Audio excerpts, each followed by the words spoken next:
मैं हूं रवि अवस्थी और मेरे साथ हैं सैयद मुर्तज़ा।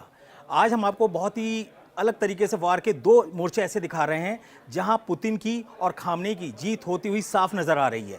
इसलिए हम बोल रहे हैं कि दो मोर्चों पे क्यों जीत रहे हैं दोनों, क्योंकि जो भी युद्ध के अभी अटैक हो रहे हैं या जो भी नए डेवलपमेंट हो रहे हैं वो इस तरीके से हो रहे हैं कि जो जंग की बाजी है वो पुतिन की तरफ और ईरान की तरफ, यानी कि रूस की तरफ और ईरान की तरफ जाती हुई दिखाई दे रही है। और इसके पीछे की सबसे बड़ी वजह ये है कि रूस और ईरान की जो जुगलबंदी है वो एक तरीके से अमेरिका इजराइल पर भारी पड़ रही है, इधर यूरोप और यूक्रेन पर पुतिन की जो जुगलबंदी ईरान के साथ है वो भारी पड़ रही है। और इन दोनों के बीच में जो हूती है वो एक ऐसा मास्टर स्ट्रोक चल रहा है जो अमेरिका के लिए ना, कहते हैं ना, कोड़ों में खास बन गया है। मैं सीधे सैयद मुर्तजा से पूछूंगा कि ये बताइए कि ईरान का जो डेवलपमेंट है, जो जिस तरीके से इजराइल के साथ बात चल रही है, अमेरिका के साथ बात चल रही, जैसी बातें कही जा रही हैं, इसमें ईरान का मकसद क्या है और हूती इस बीच में जो अटैक कर रहा है उसका मकसद क्या है? देखिए, ईरान जो है वो वक्त चाहता है। उसने जब 2018 में ये डील कैंसिल हुई थी तब भी ईरान चाहता था कि ज़्यादा से ज़्यादा वक्त उसे मिले ताकि वो अपना परमाणु कार्यक्रम को जारी रख सके। और ईरान का दावा है कि वो इस परमाणु कार्यक्रम को अपने जो ऊर्जा या फिर उसकी जो एनर्जी की जो ज़रूरत है उसको पूरी करने के लिए करना चाहता है। लेकिन अमेरिका, इजराइल ये दावा करते हैं कि वो परमाणु बम बना रहा है। अब ईरान जो है उसकी जो भी उसकी ज़रूरत है उसमें जो उसको संवर्धन करना है, चाहे यूरेनियम का, चाहे वो उसमें रिसर्च करनी है, उसमें उसे वक्त चाहिए और वो ज़्यादा वक्त चाहता है। वो उसका ये इस बार भी उसका ये दावा है कि ये बात लंबी चलेगी जो अमेरिका से हो रही है। अब इस बार हमें देखना है कि जो पहले दौर में जो बातचीत हुई है उसमें कहा गया है कि माहौल बनाने की बात है। अभी हम देखेंगे कि आगे बात कैसे होती है। तो पहले दौर की जो बातचीत हुई है वो अमेरिका और ईरान दोनों पक्ष के बीच एक माहौल को काफ़ी लंबे वक्त के बाद दोनों पक्षों के बीच में बातचीत हो रही है 2018 के बाद। तो अब इनको देखना है कि ये आगे किस तरह इसको लेकर चलते हैं। ईरान या अमेरिका दोनों चाहते हैं कि बातचीत कामयाब हो और इजराइल इस वक्त उसका रुख ये है कि ईरान किसी भी तरह उसके परमाणु कार्यक्रम को रोक देना चाहिए। आपको क्या लगता है कि जिस तरह से जो पहले दौर की बातचीत हुई है उसके बाद इजराइल की तरफ से जो किस तरह का बयान आया है, ट्रंप इसको कैसे ले रहे हैं? देखिए, मैं आपको बता दूं, बड़ी हैरानी की बात है कि जो अमेरिका और रशिया के बीच में बात हो रही है और जो अमेरिका और ईरान के बीच में बात हो रही है उसमें एक दूत बिल्कुल कॉमन है। उनका नाम है, ट्रंप के जो विशेष दूत हैं उनका नाम है स्टीव विटकॉफ। स्टीव विटकॉफ ने पुतिन से भी बात कर रहे हैं। स्टीव विटकॉफ विदेश मंत्री जो ईरान के उनसे बात कर रहे हैं, खामनेई के जो मांगे हैं उनको सामने रख रहे हैं। तो इसका मतलब ये हुआ कि ट्रंप का जो एक की पॉइंट है वो है स्टीव विटकॉफ। स्टीव विटकॉफ के जो बयान आ रहे हैं उससे साफ लग रहा है कि अमेरिका जो है वो ईरान की बातों को मानने के लिए मजबूर हो रहा है। ईरान ने क्या बोला है? ईरान ने दो टूक कहा है कि भाई देखिए, मैं अपने जो 60% मैंने जो संवर्धन यूरेनियम का करा है उससे अभी हम आगे नहीं बढ़ेंगे, लेकिन ये आप मान के चलिए कि हम अपने परमाणु हथियारों को अपने से दूर नहीं करेंगे, अपनी तैयारियों को दूर नहीं करेंगे। अगर आपको करना है तो पहले इजराइल से कहिए कि वो अपने जो न्यूक्लियर वेपन्स हैं उसको डिसमेंटल करे या किसी तीसरे देश में पहुंचाए ताकि ईरान से खतरा हटे। दूसरी तरफ पुतिन का जो इशारा है ईरान को वो ये है कि तुम्हें दबना नहीं है, क्योंकि तुमने हमारी जिस तरीके से हेल्प की है 4 साल के युद्ध में। आपको बता दें कि 6000 से ज़्यादा शाहिद ड्रोन हर साल जो पुतिन और रूस मिलकर बना रहे हैं, यानी कि उनके आदेश पर बनाया जा रहा है। उसके पीछे की मकसद ही यही है कि ईरान का जो शाहिद ड्रोन है वो यूक्रेन के लिए काल साबित हुआ है। यही वजह है कि जो रूस की सेना है वो इस समय डोनेक्स और लुहांस पर पूरी तरीके से कब्जा करने की कोशिश में है। और इसमें ईरान के जो वेपन्स हैं वो रशिया के लिए रामबाण साबित हुए हैं। ये कहना गलत नहीं होगा। मैं आपसे मुर्तजा एक बात पूछना चाहूँगा कि ईरान के जो वेपन्स हैं वो रशिया बहुत ज़्यादा पैमाने पर इस्तेमाल कर रहा है और पुतिन जो है वो जो सुमे में अटैक हो रहा है उस पर सब आंखें मूंदे बैठे हैं, सिर्फ इतना बोल रहे हैं कि हाँ गलती हो गई, ये गलत हमला था। ये क्या है इसका मतलब? देखिए, रूस अगर देखा जाए तो इस युद्ध की तैयारी 2014 से कर रहा था। जब जपाड एक्सरसाइज हुई थी यूक्रेन और रूस बॉर्डर पे, तब 2014 में जब ये हालात बदले और क्राइमिया को रूस ने अपने साथ मिलाया, उसके बाद ही रूस को मालूम था आज नहीं तो कल एक लंबा युद्ध होगा और वो उसकी तैयारी जो है वो पहले से कर रहा था। तब रूस की जो लेकिन तैयारी थी उसको जब उसने मिसाइल फायर दागनी शुरू की यूक्रेन के ऊपर, तो उसे अंदाज़ा नहीं था कि इतनी जल्दी उसको ऐसा होगा कि उसे और मिसाइल की ज़रूरत होगी, उसके जो तोपखाने हैं या फिर गोला बारूद है वो बहुत जल्दी ख़त्म होगा। ऐसे में जब ईरान की तरफ से जब उसका ड्रोन प्रोग्राम जो है जो बहुत ही कामयाब माना जाता है, जब ईरान की तरफ से उसको मदद पहुंची रूस को, तब उसके जो अटैक मिशंस हैं, जो स्ट्राइक मिशंस हैं, उसमें एक नई धार आई। और ईरान की वजह से रूस अगर इस वॉर को सस्टेन कर पाया है इतने वक्त तक, तो वो उसकी सबसे बड़ी वजह है ईरान।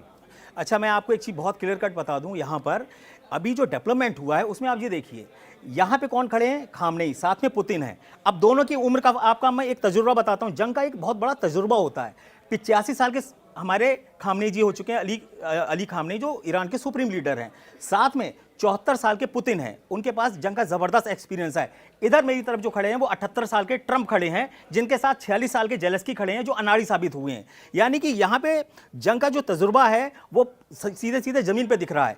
आप इसी से अंदाजा लगाइए कि ईरान की जो सैटेलाइट तस्वीरें खुफिया तरीके से ली गई हैं, उसमें साफ दिखाई दे रहा है कि करीब 30,000 मिसाइलें रेडी टू अटैक के लिए तैयार हैं। 48 ऐसे बंकर हैं, ऐसे एक बात मैं ऐड कर दूं, खामनेई जो थे वो 1980 से 88 के बीच में जब इराक से युद्ध हो रहा था, तब वो ग्राउंड पे एक्टिव थे और कई फ्रंट पे वो पहुंच रहे थे। तो उन्होंने जंग को बहुत करीब से देखा है। डोनाल्ड ट्रंप तो खैर व्हाइट हाउस में है, लेकिन जो खामनेई है उन्होंने युद्ध को बहुत करीब से देखा है और ग्राउंड पे जिस तरह की रणनीति बनती है, खामनेई उसको समझते हैं।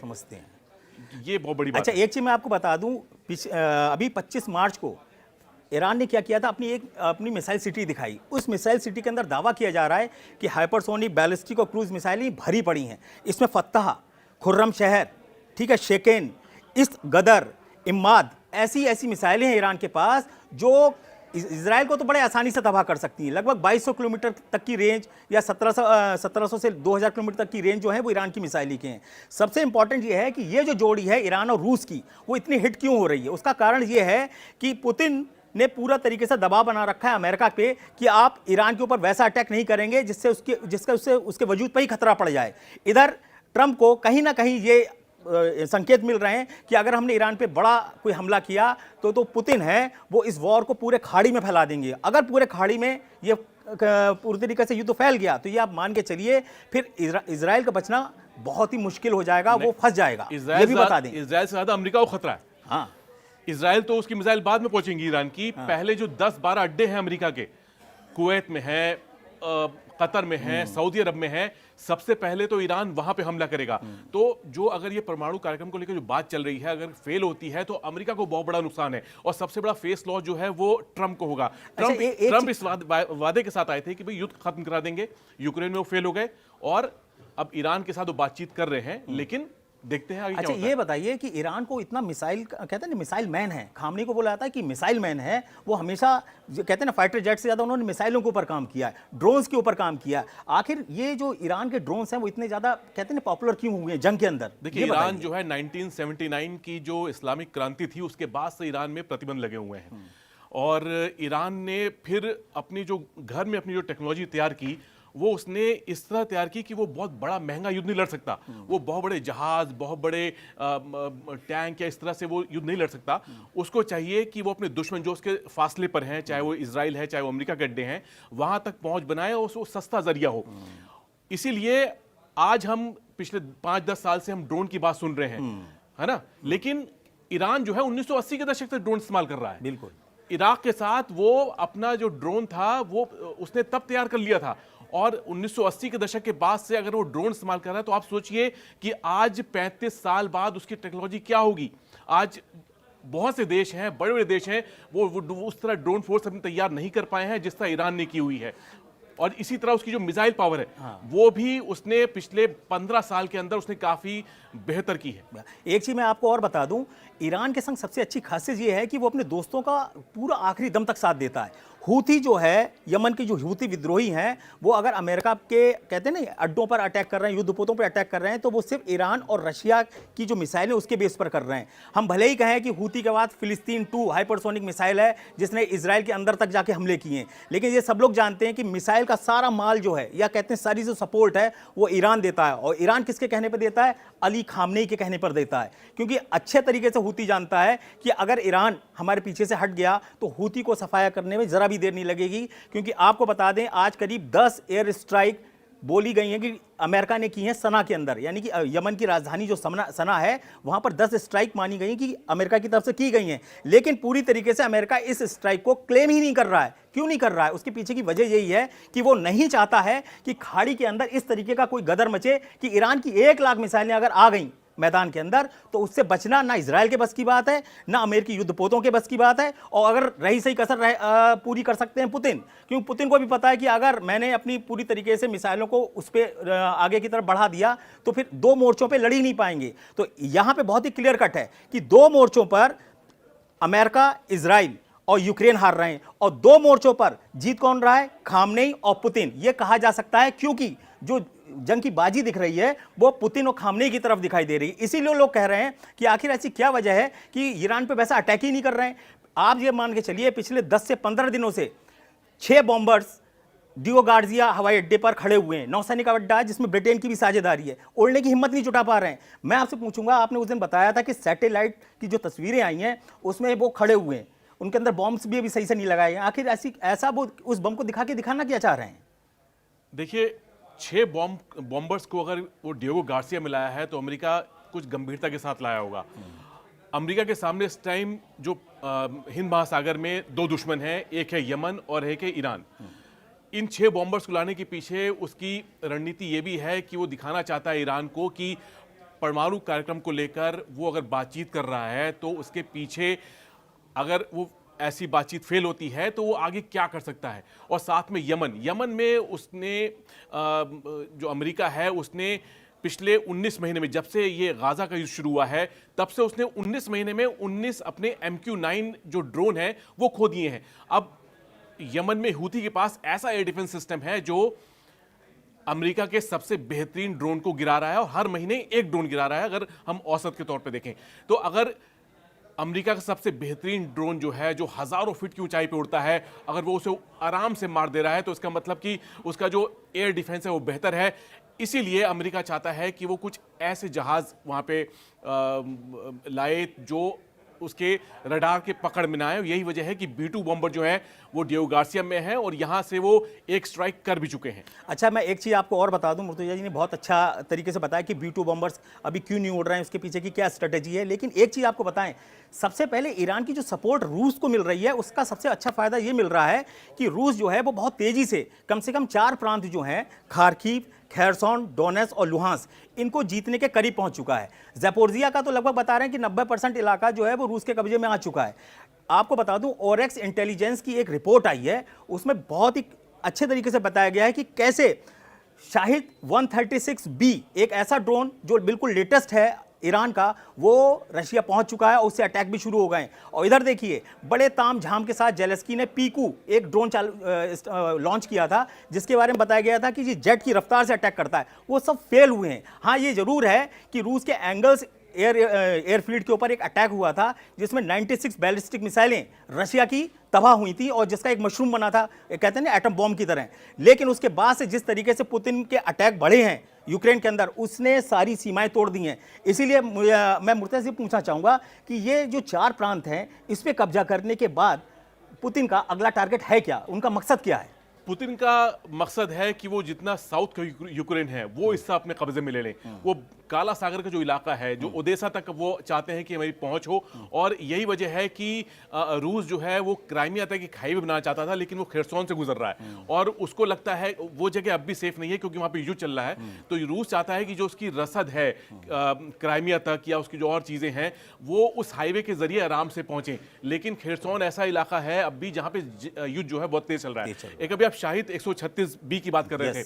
शाहिद 136 जब ड्रोन शुरू में आया था तो उसमें टर्बो प्रॉप इंजन था, लेकिन अब जो शाहिद 136B है इसके अंदर इन्होंने जो इंजन है वो बदला है। और ये इसकी जो खासियत वो है कि इसको रडार पकड़ना उतना आसान नहीं है। मैं आपको यही बताने की कोशिश कर रहे हैं कि रशिया और ईरान की जोड़ी जो है वो 2 मोर्चों पे आराम से जीत रही है और हारने वालों में ट्रंप, यूक्रेन और यूरोप हैं। इसके पीछे का मकसद ही बिल्कुल क्लियर कट है कि अगर पुतिन नहीं जीत रहे होते तो आज ट्रंप अब तक ईरान के ऊपर अटैक कर चुके होते। ये बहुत ही क्लियर है। ट्रंप कहते हैं ना, चीज़ों को भांपते बहुत जरूर हैं। उनका सीधा सा मकसद है कि भाई मेरा जो $500 अरब है वो यूक्रेन से निकाल दो और मुझे दे दो। रशिया बोल रखा है कि 978 अरब डॉलर का खनिज यूक्रेन के पास है, तुम चिंता क्यों कर रहे हो, मैं कब्जा करूंगा, मैं ही दे दूंगा, तुम क्यों डील के चक्कर में पड़े हो। जेलेस्की नहीं करता, मत करे। कल को वो अगर कब्जा कर लेंगे तो जेलेस्की से डील का कोई मतलब ही नहीं, ना जेलेस्की बचेंगे ना यूक्रेन बचेगा, और आराम से डील करेगा अमेरिका के साथ। ये बिल्कुल सीधा सा फंडा है कि दो मोर्चों पर इसलिए जीत हो रही है क्योंकि ईरान की और रूस की जो जोड़ी है ना, उसने खाड़ी से लेकर यूरोप और कहते हैं ना इधर पश्चिमी देशों में जो खलबली मचाई है, उसका ही नतीजा है कि वो बहुत तेजी से जीत रहे हैं। इन सब में आप ये देखिए कि इजराइल से पिछले 4-5 दिनों से जब से बातचीत हो रही है ईरान और अमेरिका के बीच, इजराइल की तरफ से बहुत ऐसे स्टेटमेंट नहीं आ रहे हैं कि वो बातचीत को लेकर कि बहुत ज़्यादा आक्रामक रवैया उसका दिख रहा हो। वो बहुत खामोशी से देख रहा है इजराइल, और इजराइल का पूरा फोकस जो है अभी वो गाज़ा को लेकर है।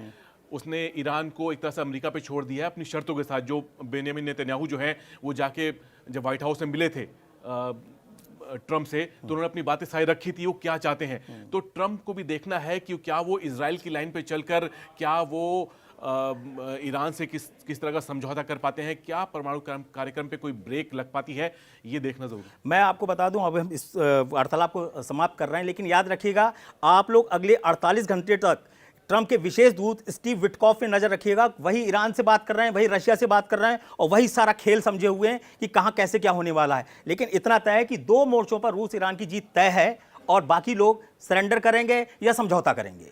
मैं रवि अवस्थी और सैयद मुर्तजा आपसे अगले एपिसोड में बहुत जल्द मिलते हैं।